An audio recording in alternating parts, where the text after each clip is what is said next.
Entonces, la web puede cambiar a ese tráfico, a ese tipo de gente que buscamos y demás. O sea, es súper potente y es sobre todo para saber y sacar conclusiones en base a la gente que nos visita, ¿no? Dividirla en segmentos y poder sacar conclusiones a qué gente tengo yo que destinar mi web o mi e-commerce, mi blog o lo que sea para poder captar más gente, ¿no? Entonces, eso es una forma, pues, muy, muy poderosa de Analytics para sacar conclusiones. Vale, vamos a empezar un poco con el seguimiento de conversiones, que viene de la parte ya de un informe que ya presentó Adri, pero ahora vamos a ver cómo lo haríamos, ¿no? Y aquí, otra vez, igual que hablamos al principio en el tema de la implementación, hay una serie de objetivos los cuales no necesitan ninguna implementación, ya nos llega con Analytics, y otra que sí que recurriríamos otra vez a Google Tag Manager, que es como la que comentamos hace un rato con el tema de WhatsApp y demás, ¿no? Entonces, bueno, ¿qué podemos decir? Que tenemos dos tipos de conversiones. Las macro conversiones, que son acciones relevantes que tienen una repercusión directa en nuestra cuenta de resultados. El caso típico sería una venta, obviamente, o un registro y demás, o micro conversiones, acciones que son importantes pero no contribuyen inmediatamente a una cuenta de resultados. Como, por ejemplo, medir el scroll pensemos no solo a la hora de ventas, de captar clientes, sino también a la hora de mejorar la usabilidad de nuestra web. Un evento de Analytics no sirve solo para que nos compren más en nuestro e-commerce, no. También nos da información en fallos que tenemos en la web de gente que no hace suficiente scroll, o sea, que no lee todo y demás. Eso también vale para cambiar el contenido de la web. Entonces, eso sería una micro conversión, ¿no? Saber también en un formulario la gente que se bloquea en X campo porque es muy difícil o porque no aporta nada. A veces tenemos formularios que son muy, muy largos y la gente no los rellena porque no lo ve, son incoherentes, ¿no? Entonces, bueno, ese tipo de microconversiones nos ayudan a mejorar nuestro producto también. Y aquí tenemos pues un gráfico, ¿no? de cómo haríamos el embudo más estándar, digamos, hacia una conversión, ¿no? De que eres un extraño hasta que te capta, te registras y luego conviertes, y todo medido con Google Analytics, ¿no? Vale. Esos objetivos, ¿dónde los vemos? Los vemos en el informe de adquisición que enseñó Adri también, y vemos todos los objetivos marcados en este menú desplegable. Vamos a verlos aquí. Hasta aquí, ¿no? Vale. Comercio electrónico, ¿qué significa? Esto lo veremos después, si tenemos el comercio electrónico avanzado Analytics configurado, se verían desde ahí las transacciones. Los que vemos el objetivo del 1 al 4 son todos configurados por nosotros, ¿vale? Entonces, ¿cómo configuraremos estos objetivos? Vale, ahora me voy a tener que cambiar de cuenta porque al ser datos 6 no me permite crear objetivos. Pero bueno, que sepáis que es en administrar y en objetivos, ¿vale? Imaginaros que yo pincho aquí y me sale esta pantalla, ¿vale? Esta pantalla que no tiene nada, ¿vale? Entonces, si nos disponemos a crear objetivos de Analytics, ¿qué tenemos que hacer? Lo primero, Analytics nos da una serie de plantillas, las cuales, siendo sincero, no usamos ninguna, ¿vale? ¿Por qué? Porque tienen que crear una serie de requisitos que a día de hoy las webs no suelen cumplir, no suelen ser fiables, así que mi recomendación es pasar de estas plantillas y crear siempre los nuestros custom ad hoc a nuestras necesidades, ¿vale? Entonces, aquí siempre le daríamos a personalizar. Siguiente, le damos un nombre, que es objetivo 1, por ejemplo, y el ID del objetivo no lo solemos tocar porque esto es correlativo. A medida que vamos creando, se van añadiendo y es mejor dejarlo así por si en un futuro necesitamos GTM, porque estos IDs van a ir relacionados con la configuración avanzada de GTM. Entonces, Analytics, ¿qué nos da? 4 tipos de objetivos: destino, duración, página y evento. Uno de los más utilizados por muchísima gente, destino. ¿Qué hace destino? Pues muy fácil. Te permite crear un objetivo de venta, por ejemplo, si existiera una thank you page. ¿Qué es una thank you page? Es una página de confirmación de pedido. Estamos cansados de ver, por ejemplo, la página que es gracias.html o gracias.php, ¿vale? Entonces, si añadimos esto, ¿qué significa? Y lo guardamos, le decimos a Analytics que cada vez que se visite esa página, el usuario que sea, es una venta, ¿vale? ¿Qué problema tenemos aquí? Que no le podemos asociar un valor dinámico, tendría que ser estático, ¿vale? No es del todo correcto, digamos, si queremos hacer luego métricas calculadas, o calcular el ROAS, o calcular X métrica calculada del marketing, no lo podríamos hacer fiable porque esto siempre sería 10 euros cada vez que tengamos una cuenta. Salvo que tendríamos un único producto, no nos valdría, ¿vale? Pero aquí simplemente con poner gracias a HTML, o simplemente si le ponemos expresión regular, que en este caso la expresión regular es un poquito más avanzada, pero si ponemos expresión regular, eso significa que lo contiene, ¿vale? Entonces, si ponemos gracias, sobre todo a la hora de, es muy común a la hora de registrarnos a una newsletter, suele ser un gracias. Entonces, con añadir esto ya nos llegaría, ¿vale? No hace falta añadir, por ejemplo, imaginaros que fuera miweb.com, no. Aquí, como bien indica la leyenda, solo hace falta el gracias, ¿vale? Porque se lee el primer parámetro después del dominio raíz, ¿ok? Entonces, bueno, es una forma de añadir una rápida conversión. Ya veis que no del todo fiable, porque si el usuario recarga la página va a contar varias conversiones, pero es una opción que nos da Analytics para medir conversiones en base a un destino. Otra parte interesante es el embudo de conversión. ¿Qué significa esto? Vale, imaginemos que tenemos el gracias en un paso final, ¿no? ¿Vale? Le damos el nivel de confirmación. Vale, y ahora queremos saber también el paso previo, porque igual para convertir en determinado e-commerce no hace falta pasar por la página de la cesta, ¿vale? Que podría ser, por ejemplo, cesta checkout.html, ¿no? Me lo estoy inventando, pues eso habría que hacer compras de prueba y demás para saberlo, ¿no? Entonces, y no es obligatorio. Entonces, claro, luego cuando veamos esos informes de conversiones que nos mostró Adri, podremos ver dentro del flujo los pasos en el funnel y ver si los usuarios compran directamente o pasan por la cesta o quizás una página previa de un producto, XX. Depende del ejemplo, pero bueno, que sepáis que podemos crear un embudo simple, ¿vale? Con este objetivo y bueno, es interesante, ¿no? Vale. Imaginémonos que no nos interesa el destino. Vamos a duración. ¿Para qué vale de duración? Esto vale, sobre todo, os voy a poner un ejemplo de un cliente que tenemos nosotros del sector farmacéutico, que su web simplemente no tiene CTAs que son botones, por ejemplo. Tiene un texto largo, porque su web simplemente informa, ¿vale? No tiene interacción ninguna con el usuario, ¿no? Entonces, por defecto, Google Analytics, el famoso rebote que hablábamos antes, considera rebote cuando un usuario entra a una web y, como comentaba Adri, no interactúa. Pero el scroll para Google Analytics no es una interacción. Entonces, si yo tengo una web, por ejemplo, esta, ¿no? Y si yo entro y hago scroll y me voy, para Google Analytics es rebote. Pero imaginaros que es una web que solo me quiere informar y tiene un texto largo y yo entro, leo todo y me voy. No sería un rebote real, ¿no? Entonces, ese tipo de eventos, objetivos, están hechos para eso mismo, ¿no? Nosotros, por ejemplo, en ese cliente tenemos muchos eventos de 10, 15, 20 y 25 segundos y los vamos viendo en el informe. Vamos a adquisición otra vez. Por ejemplo, lo tendríamos aquí, ¿vale? Lo tendríamos en este desplegable. Entonces vamos jugando con estos objetivos de duración y vamos viendo los usuarios que se van y los que no, cuánto tiempo tardan y demás, para tener un enfoque más real de eso, ¿no? Porque el cliente, justamente, ¿qué hizo? Fue a ver su porcentaje de rebote y era altísimo en ciertas páginas.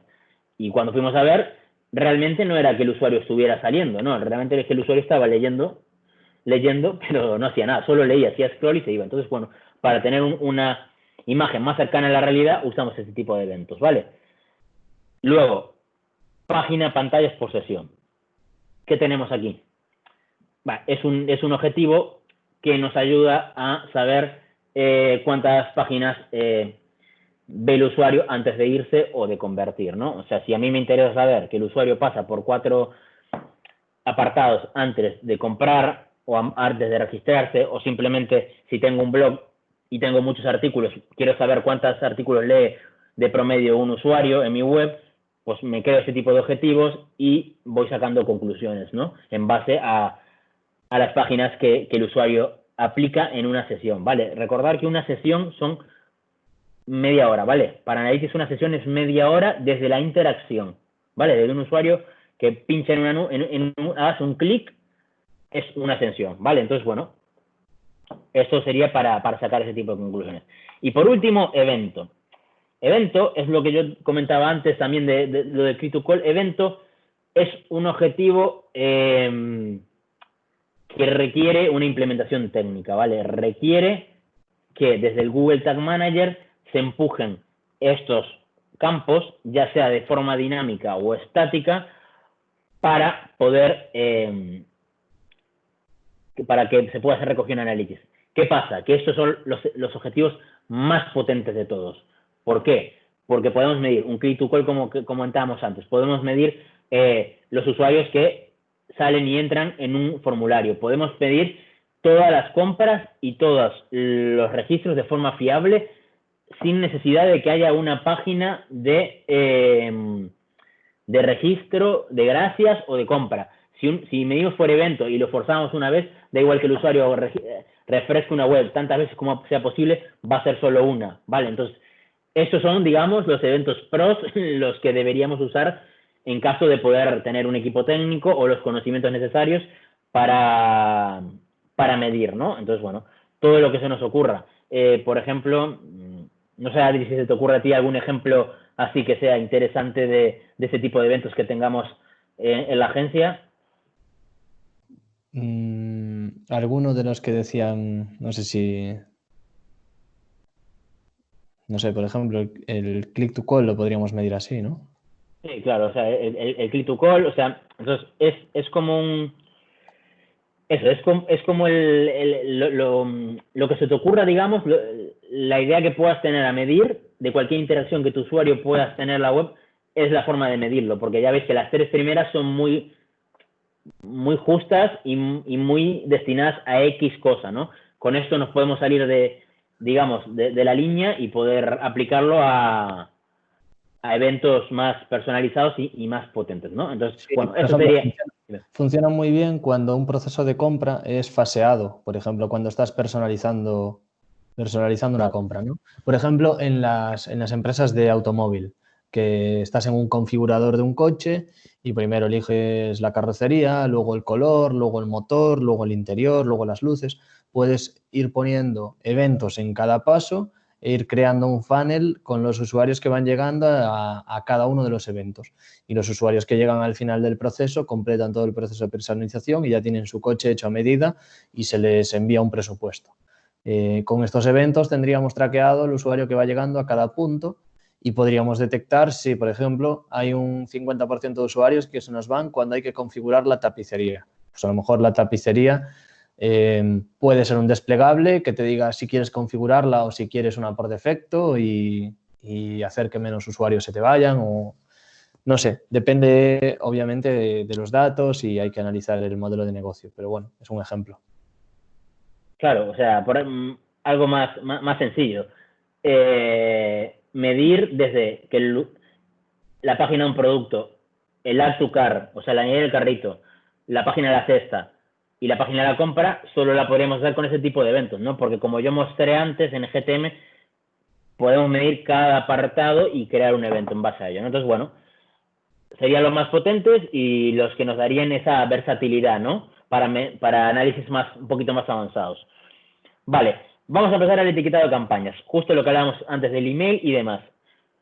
Guay, Sí, esto era lo que comentabas, Irina, cómo saber el tráfico que viene de MailChimp. Pues de esta manera vamos a saber cómo podemos controlar con las URLs que ponemos en un canal que manejamos, decirle a Analytics de dónde viene cada usuario. Justo. Vale. Efectivamente, todos estos valores que vemos aquí de fuente medio, Analytics por sí solo los tiene que recoger de un lado, ¿no? Para que salgan. Entonces, ¿cuál es la forma de medición de Analytics? Aparte de lo que ya vimos de las cookies, del pixel, de seguimiento, etc., etc., la medición en base a URLs por UTM, ¿vale? Seguramente alguna vez en vuestra vida visteis algo de esto. Y si no, no pasa nada porque tampoco nos fijamos, pero esto es lo que usa Analytics y muchos también en sistemas de medición, ya sea de Facebook, de Adobe, para medir, ¿vale? El tráfico directo y el tráfico de no pago. Entonces, este tipo de etiquetas son las que ayudan a Analytics a etiquetar las campañas como su nombre dice. Vale, son totalmente obligatorias. Hay 5, pero 3 de ellas son totalmente obligatorias y son la base de luego poder desglosar por canales y medios, ¿vale? Entonces, ¿cómo hacemos para construirlas? Porque, claro, tenemos que, bueno, primero voy primero por las obligatorias y con las opcionales y luego digo cómo compartirlas. ¿Cuáles son? Source, UTM Source, que describe el origen del tráfico, ¿no? Por ejemplo, la página web donde se muestran los anuncios, la red social o las campañas, lo que se está haciendo, ¿no? Significa, por ejemplo, CPC es muy usado a la hora de usar campañas de Google o campañas de pago, ¿vale? Medium puede ser Facebook, AdWords, email, banner, lo que hablábamos antes, ¿no? Si el Medium sería email, directamente, seguramente aparecería aquí. En este caso, en estos datos no los tenemos. No hay ninguna campaña, y si te fijas tampoco hay ninguna campaña que tenga... Aquí es Source y Medium, ¿vale? Están agrupados. Después de la barra que le llamamos slash, primero es Source y luego Medium. No vemos ninguna con... Ahí tenemos un ejemplo. En DFA es el source de una campaña de pago y CPM es el modelo de entrega. Compramos la campaña CPM. Entonces el UTM source sería DFA y el UTM medium sería el CPM, que es como compramos. Justo. Entonces, source y medium obligatorios, campaign también. ¿Por qué? Porque es el nombre que le damos a nuestra campaña publicitaria. Estamos pensando que estos 3 primeros son importantes para las campañas de pago, ¿no? Entonces, la campaña publicitaria, el nombre suele describir si es de marca o no marca, lo que vimos antes, si es de Black Friday, si es de rebajas, si X, ¿no? O sea, de qué objetivo tiene esa campaña, ¿no? Entonces, bueno, esas son las 3 obligatorias que tenemos que poner sí o sí para que tengamos un buen desglose de datos. Luego, opcionales, term y content. La verdad que se utilizan muy poco.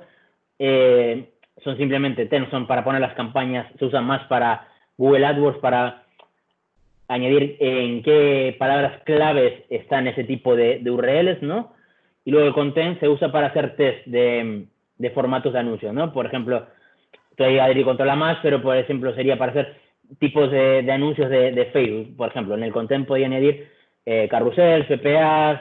o, por ejemplo, el caso que decía Irina con MailChimp, por ejemplo, si tuviésemos la newsletter de Nike del mes de junio y quisiésemos hacer un test A/B con 2 newsletters, a ver cuál funciona mejor, si la que tiene el fondo negro a la que tiene el fondo blanco, el UTM Content nos dejaría personalizar el contenido de esa newsletter y podríamos tener los resultados de las URLs que vienen de la newsletter con el fondo blanco y de las newsletters que tienen el fondo negro.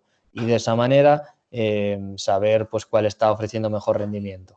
O lo que decía Dani, por ejemplo, de anuncios de redes sociales, si nos está funcionando mejor un contenido de un anuncio de determinada manera, o los productos que anunciamos, si son camisetas o si son pantalones, eso lo podemos desglosar en el UTM Content. Bueno, justamente eso. Y nada, a la hora de construir estos UTMs, tenemos unas herramientas que Google nos da que nos facilita, ¿no? Porque para llegar a este final, que sería una URL completa, igual nosotros no sabemos cómo realizarlo, pero, bueno, aquí lo dejamos en la URL, la herramienta, pero Google ya tiene una herramienta a la que tú vas añadiendo Sí, os lo dejé en el chat ahora por si queréis hacer clic y probar vosotros. Claro, paso por paso, de hecho, te pones incluso ejemplos, ¿vale?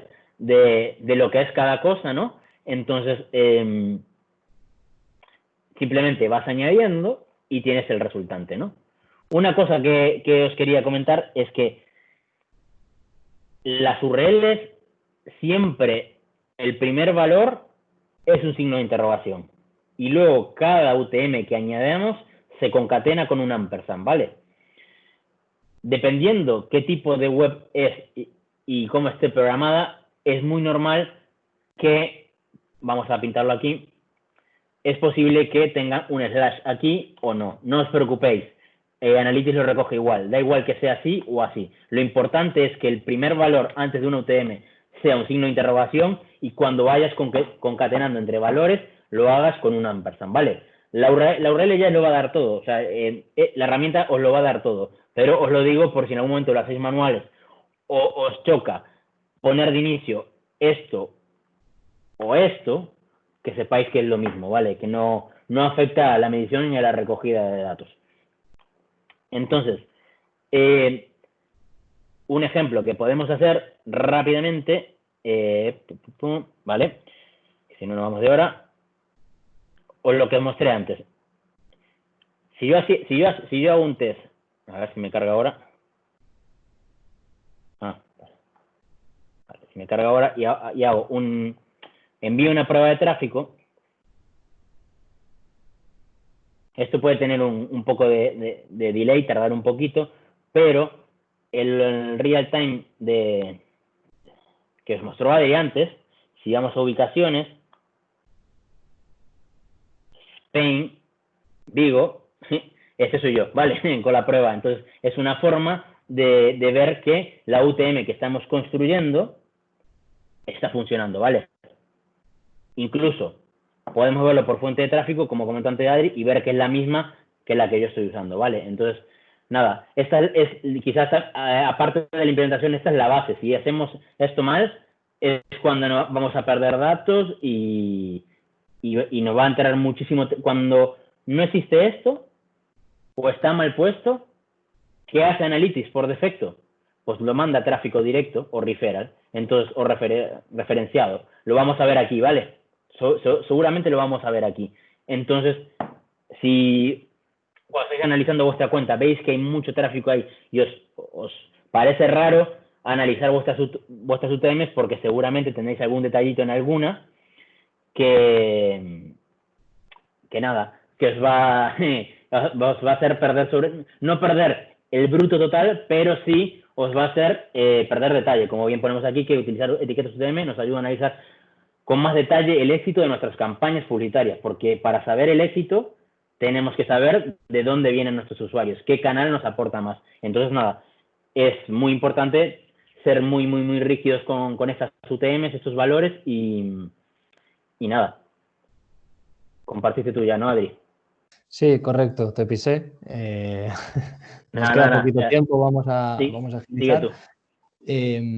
Tanto si gestionáis redes sociales como si gestionáis un CRM, si gestionáis un canal de email, es muy importante que seáis muy respetuosos con estas UTMs para que después la información que se vea en Google Analytics sea la correcta. Aquí sí que es muy importante ser muy escrupulosos, muy finos y sabemos que es un trabajo que normalmente puede ser un poco engorroso, ¿no? El definir esos parámetros, pero es fundamental para luego tener esos datos de los que hablábamos al principio que sean consolidados y sólidos. Y vamos a hablar de dos puntos que son un poco más avanzados ya desde el punto de vista de la estrategia y la analítica. El e-commerce mejorado, que es una ampliación del Google Analytics tradicional, que nos permite encontrar datos de manera que son muy útiles de cómo navegan los usuarios por tu tienda online, como por ejemplo el ticket medio de compra, para contrastar si semana versus semana o mes versus mes tus usuarios están comprando tickets mayores o tickets menores. Esto se hace calculando el total de los importes de transacción y dividirlo entre las transacciones para saber cuál es el importe de cada una de las transacciones y cuál es el ticket medio.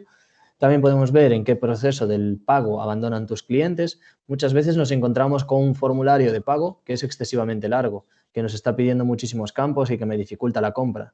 O que estás comprando y te pide, por ejemplo, el DNI. Y a lo mejor el DNI no es algo necesario para yo comprar un producto y que me llegue a mi casa. Lo necesario es la dirección de entrega y a lo mejor un número de teléfono para que se ponga en contacto conmigo el repartidor.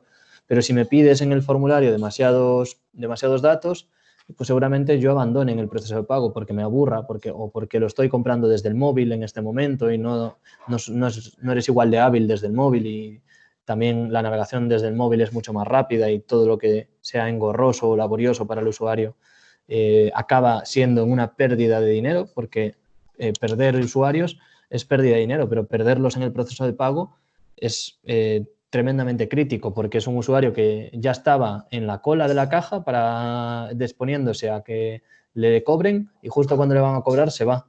Eso en una tienda física muy pocas veces pasa, pero en una tienda online puede pasar mucho si nuestra usabilidad no es adecuada. Y bueno, con el e-commerce mejorado lo podemos ver.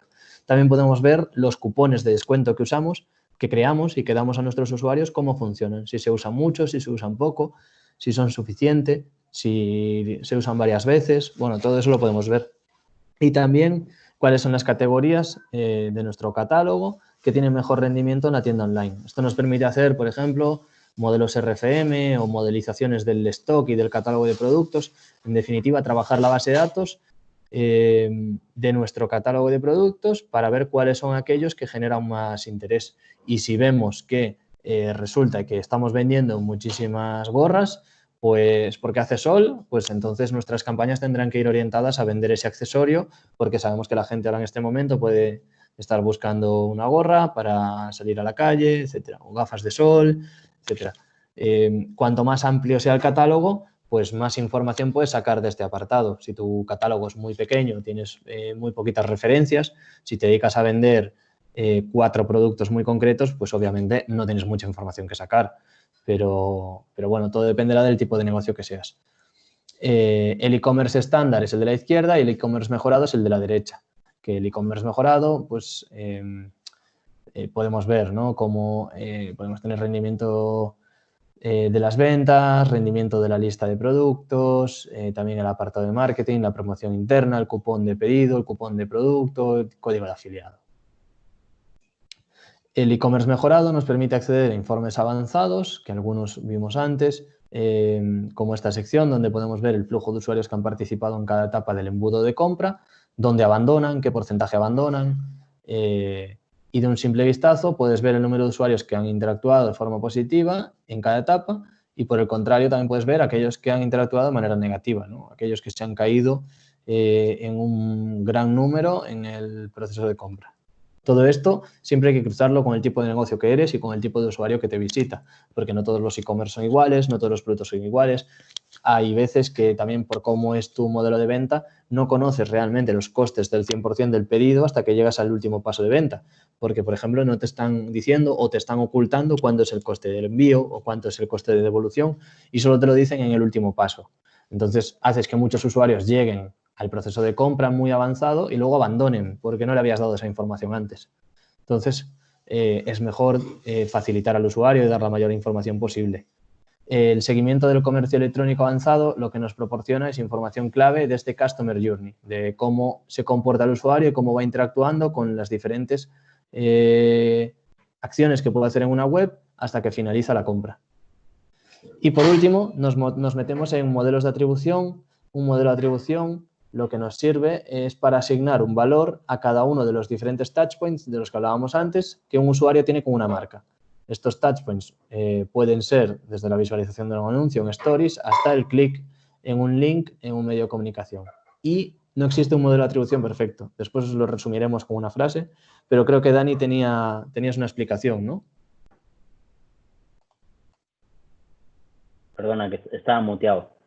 Sí, yo lo que queríamos plantear es como un ejemplo en el que vosotros dijeras qué es lo que os parece más justo de este modelo de atribución, que es un ejemplo que usamos mucho cuando explicamos la atribución, y que sería, por ejemplo, el viaje de Adri a Barcelona, ¿no?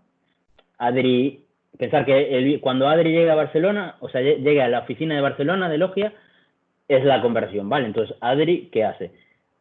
Sale de Vigo, coge el coche, va al aeropuerto, en el aeropuerto coge un avión, ¿vale? Eso es importante.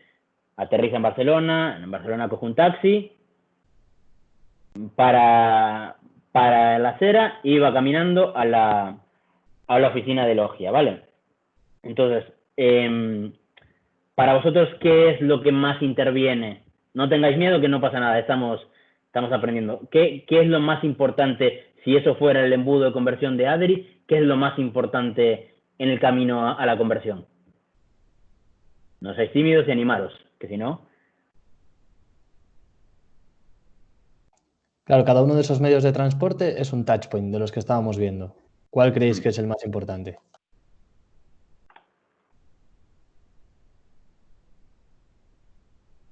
Ahí, bien.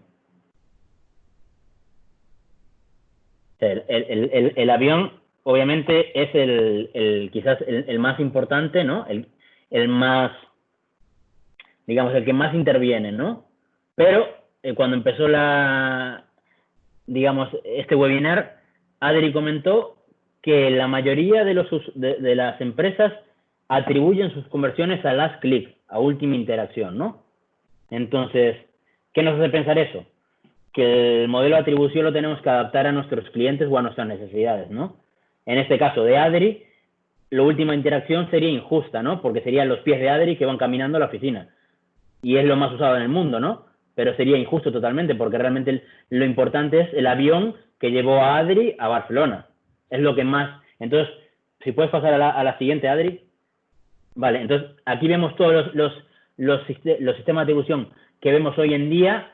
El de Adri, para saber el de Adri, pues tendría que ser quizás el según la posición, ¿no? Position based se suele llamar, porque es el ponderado, ¿no? Es el que le vamos dando, jugando según la posición, más valor o no. Lineal tampoco, ni declive en el tiempo aplicaría ahora mismo, ni la primera interacción ni la última. ¿Por qué? Porque sería lo más justo sería un según la posición para el camino a la conversión de Adri. Pero dependiendo cuál sea tu negocio, qué vendas, qué objetivo tengas, cómo quieras mostrar tus datos, tienes que elegir uno u otro, ¿no? Al final, incluso políticas de empresa. Nike puede pensar que el mejor de ellos es last click y Reebok pensar que es first click. O sea, dependiendo las estrategias internas que tengamos, variará, ¿no? Sí, y realmente, de hecho, lo resumimos muy brevemente. Aquí veis, ¿no?, cómo los diferentes canales impactan, display, search, la visita a la tienda física, el marketing directo, si me llega algo al buzón, el retargeting, si me voy de la web y luego me vuelven a enseñar, si tengo una llamada del call center, si tengo un email de retargeting o un email de recuperación de carritos, ¿no? Este email que te llega a veces de, oye, te olvidaste un producto en la cesta, o una notificación en la aplicación que te dice, oye, todavía tienes los productos en la cesta. Pues ese email de retargeting también te acerca mucho al goal final. Y son interacciones que finalizan ventas, pero obviamente no podríamos olvidar que en el camino, en ese Customer Journey, fue necesario tener un anuncio de display, un anuncio de search y visitar también la tienda física para que todo eso finalizase en una venta. Así que lo resumimos diciendo que no existe un modelo de atribución perfecto, pero sí existe el modelo de atribución perfecto para tu marca. Y será el aprendizaje y los tests el que te diga cuál va a ser el modelo de atribución perfecto. También el número de canales que tengas y el tipo de productos que vendas. Por último, os dejamos unos tools y tips, más bien tools, que son PageSpeed Insights, Google Optimize y Google Search Console. Search Console ya hablamos de ello. Es la herramienta que maneja un SEO, básicamente, que nos permite traquear nuestra visibilidad en buscadores, sobre todo en Google. Google Optimize, que es una herramienta que funciona muy bien para hacer test A/B, sobre todo si alguien es de diseño o de usabilidad o es desarrollador web, debería utilizar Google Optimize. Todo eso que decimos muchas veces, es que el color rojo llama más la atención que el amarillo. Pues Google Optimize te permite cambiar tus CTAs, tus Click to Action, enseñándole a una audiencia A un formato y a una audiencia B otro formato. Y en lugar de decir, no, sé que me funciona mejor el rojo, no, aprendes de los datos, aprendes de lo que Google te va a decir, que un 52% de usuarios clicaron más en el rojo, un 48% en el amarillo. Pues ya sabes que el rojo gana un poco más. O si te dice que la tasa de conversión es mejor.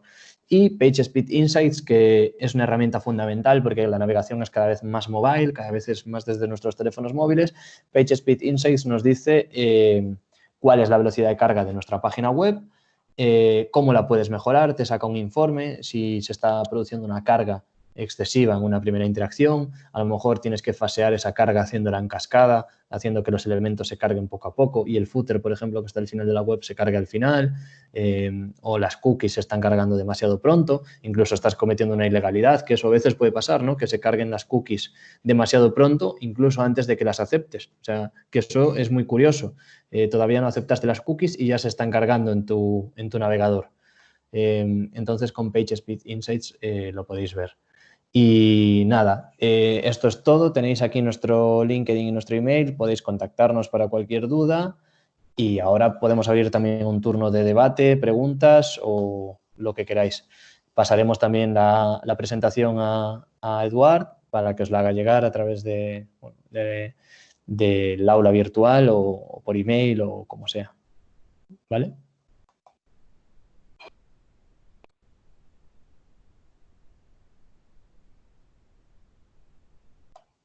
Y nada, no sé si tenéis dudas.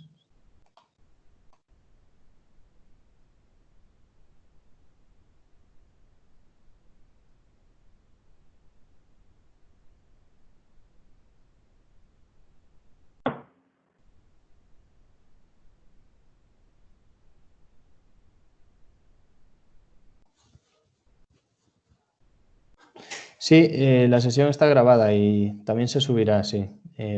Nosotros le pasamos el archivo también a Eduard y me imagino que él os lo hará llegar también a través de la plataforma. ¿Algún debate adicional? ¿Algún caso concreto que queráis preguntar? ¿Alguien que tenga una empresa, que tenga una marca? Adrián, muchas veces existe algunos casos que existen muchos clientes y empresas que lucran más con productos de alto padrón. O sea, estamos hablando de productos caros. El AdWords y algunas herramientas como el Facebook Ads nos permite segmentar realmente nuestros anuncios para ese tipo de personas, ¿no? Pero el Analytics no tiene un filtro exactamente para ese nivel de renta o nivel de por poder adquisitivo. No, dentro de la categoría de audiencias de Google no salía en las que vimos antes una que fuese ese segmento de usuarios, gente que tiene un ticket o que está dispuesta a pagar por artículos de lujo o productos de alto valor. No, Porque dentro del AdWords sí existe eso, ¿no? En lo que sería datos demográficos, sí, existe de renta alta. sí. Lo que sí puedes hacer también, adicional a la analítica web, es trabajar bien tu CRM, tu base de datos de clientes, y sobre ella puedes hacer lookalikes en Facebook Ads o audiencias similares en Google. Vamos, puedes subir esa base de datos de compradores, de aquellos que tienen un ticket medio más alto y aprovechar para buscar usuarios similares a esos en la web. Eso sí lo puedes hacer. O simplemente segmentar por transacciones de las que generen un mayor importe, que eso se puede personalizar con alguno de los filtros que decía Dani. Generando un informe con esos filtros. Cierto. Pero es un poquito más complicado, ¿sabes? Porque hay un caso en el cual todo está volviéndose telemedicina, entonces las consultas médicas están siendo a través de videoconferencias y una consulta de una determinada especialidad muchas veces es cara, o sea, estamos hablando de, no sé, 100 euros, 150 euros. Y realmente existen algunas normas en algunos países que tú no puedes pagar con tarjeta de crédito, o sea, no puedes comprar la consulta a través de tarjeta de crédito. Entonces, es un poco más difícil traquear ese tipo de clientes, por eso que sería interesante, o sea, ¿cuál sería una nueva solución para poder segmentar o tener Es esos que datos? ¿Quiénes llegaron a través de a mi página y son de nivel alto, ¿no? O sea, de renta adquisitiva más alta? eso sí que es un poco más avanzado, pero quizás tú ese tipo de conversiones, digamos, o tienes que añadirlas, tanto Facebook Ads como Google Ads tienen opciones de añadir conversiones offline, ¿vale? Y ahí va el nombre de la persona. Entonces, no directamente por Google Analytics, pero sí directamente en las plataformas de pago, añadir una base de datos con conversiones offline y añadir esas personas, ¿no? Por ejemplo, si tú haces una consulta, tienes el nombre de esa persona y la puedes añadir en plataforma. Sí que es verdad que a través de Analytics no, pero a través de Facebook y AdWords, pues podías buscar ese camino a seguir, ¿no? Sí, sí, perfecto. Que sería el CRM que Adrián está comentando. Justo. Sí, es Al un final, poco, realmente el tema médico es muy complicado, inclusive para que se pueda crear las listas de remarketing, ellas son bloqueadas. O sea, son bloqueadas, no puedes crear listas de remarketing, es prohibido para Google y para Facebook también algunas son bloqueadas, entonces es más Sí, delicado. sí, justo Google no deja ni con servicios médicos ni con farmacia, no deja hacer audiencias personalizadas, ni de remarketing ni de ningún tipo. Facebook sí que lo permite, sí que es más flexible en ese sentido. También la política de publicidad cambia según el país. En Europa es mucho más estricta, sabemos que en Estados Unidos es menos, e incluso las posibilidades de segmentación que dejan Facebook y Google y los datos que recopila Google Analytics a través de la cookie en USA es mucho más profundo. O sea, puedes llegar a traquear incluso la ideología política o la religión que sigue una persona. Eso en Estados Unidos se puede hacer.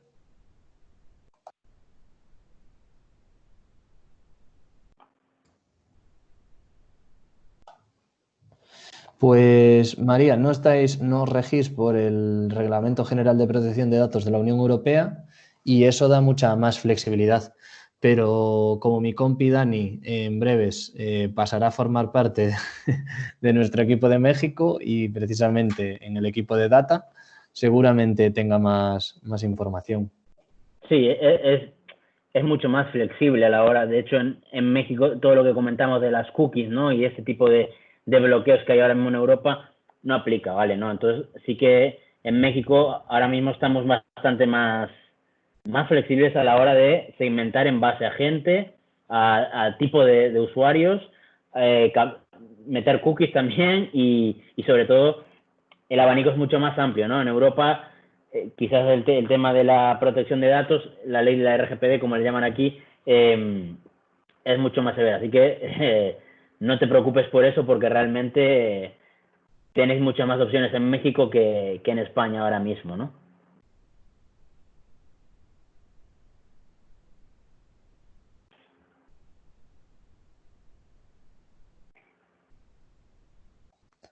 Bueno, pues si no tenéis más dudas, lo dejamos aquí. Nos acercamos, Eduard nos había pedido entre 2 horas y media máximo, así que estamos dentro del tiempo. Cualquier cosa, nos tenéis por ahí. Venga, un saludo. Chao, chao. Luego, chao.